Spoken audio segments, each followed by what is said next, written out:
It doesn't happen arbitrarily. It doesn't happen by accident.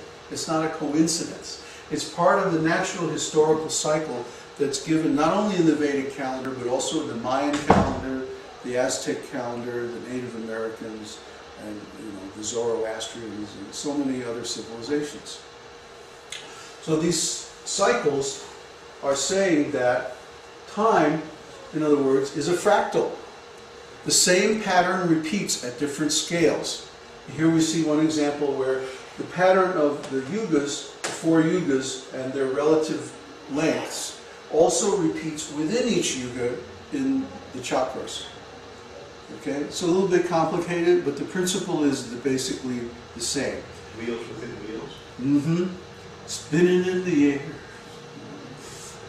Way up in the middle of the air. So, good old Ezekiel, right now, we are in the Sandhya. We're in the transitionary time between the Kali chakra and the Satya chakra of the Kali Yuga. Well, what does that mean? It means the last 5,000 years have been a time of terrible degradation. So many civilizations were destroyed. So many animals are becoming extinct. So much knowledge has been lost. So many ancient languages.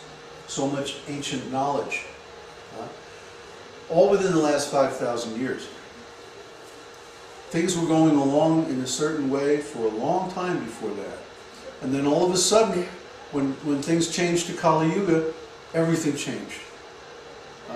For example, the Vedic civilization was spread all over the world 5,000 years ago.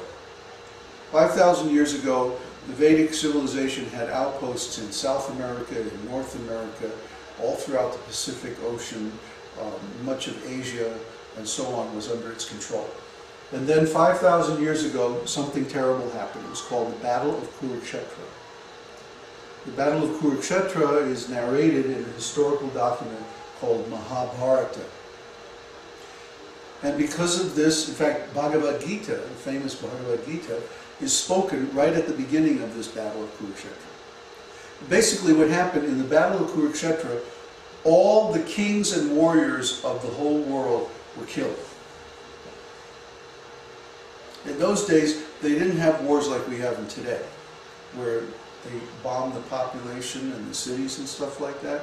There was all the fighting was done only between the warriors themselves. They had a rule, they had principles. They were much more advanced, much more cultured than we are today. So they didn't hurt the citizens, but the Battle of Kuruksetra was so devastating that except for just a handful, all the kings of that time from all over the world were wiped out. So basically, just imagine if we had a war today and all of a sudden the whole government of every country in the world just disappeared. It was wiped out off the face of the earth overnight. There would be chaos. Without people to manage things, without people to run things, there would be social chaos. There would be a power vacuum. And whenever a power vacuum exists, then all these people compete to fill it. Well, there was a huge power vacuum after the Battle of Kuruksetra. More than that, at that time, their whole civilization was dependent on a certain technology, which when we look at it, at the functions that it had, it was like some kind of nanotechnology based on living things rather than on, just dead machines. They could actually breed living things that had a certain kind of intelligence and that would listen to instructions and do stuff. For example, they had arrows, they had weapons that would seek out a particular individual. And you would tell it, I want you to go kill so-and-so. And then send it off and it would go find out that person, get it. Right? But then there were counter weapons that would do other different things and stop it. And so they had a whole technology that we don't have. It was some kind of nanotechnology, but it wasn't mechanical. It was living. So it was really cool. It was something that we're not there yet. But anyway, when Krishna left this planet 5,000 years ago, at the end of Dwapara Yuga, that whole technology stopped working. overnight. Overnight. It would be just like if we woke up one morning and all of a sudden there was no electricity. I mean, even things, they couldn't even fix the technology, because whatever it was that made that technology work suddenly was gone. So it would be like, not only if we woke up and there was no electricity, but there could be no electricity. So let's say that, you know, the conductivity of copper changed or something like that, and all of a sudden we weren't able to send electricity over wires anymore, and just none of it worked. Our whole civilization would just collapse. I mean, it's bad enough to have a big power vacuum, like losing a whole government. But then on top of that, to have your major technology suddenly fail, I mean, completely, irrevocably fail.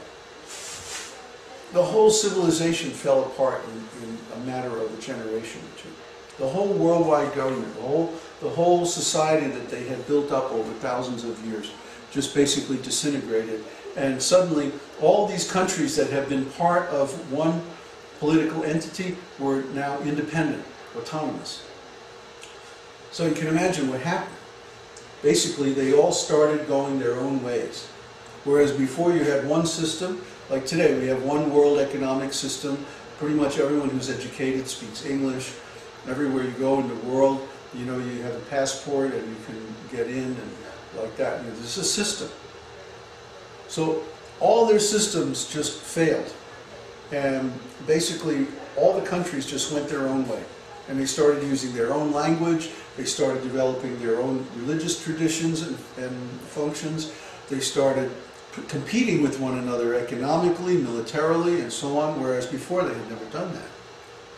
So basically in the last 5,000 years we've had the Tower of Babel. We've had complete and utter chaos on the surface of this planet, and it's no wonder that it's been a very destructive period. And now that is peaking. We're about to see some kind of level of change that we have never seen before in all of history, in all of recorded human history. So what's going to happen? Well, nobody really knows. It's probably going to be pretty chaotic.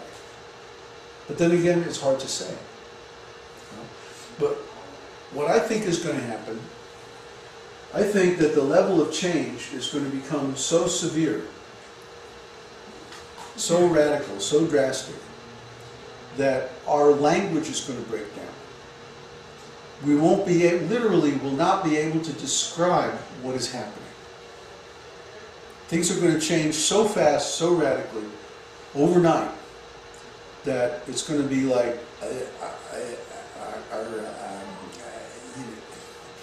what the heck is this?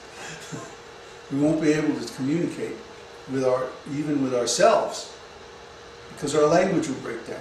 The structure of our semantic network will fail, because it will be confronted with something so new, so startling, so radically different, that literally won't have any words to describe it. And nobody can imagine what that would be. Because if we could imagine it, we could deal with it. It would be an extension of our semantic system. But what's going to happen is going to be so radical that it's going to transcend language altogether. So that's my idea of what's going to happen. And all of this together is called the Singularity. And the reason it's called the Singularity is because a singularity is a phenomenon where some parameter of that phenomenon goes to infinity, like a black hole. In a black hole, there's basically infinite gravity. There's so much mass compressed into such a small space that its gravitational field is so intense that not even light can get out. This is called a singularity because it's an infinity. It's a logical anomaly. But there's a certain point at which this phenomenon takes place, which is called the event horizon. The event horizon.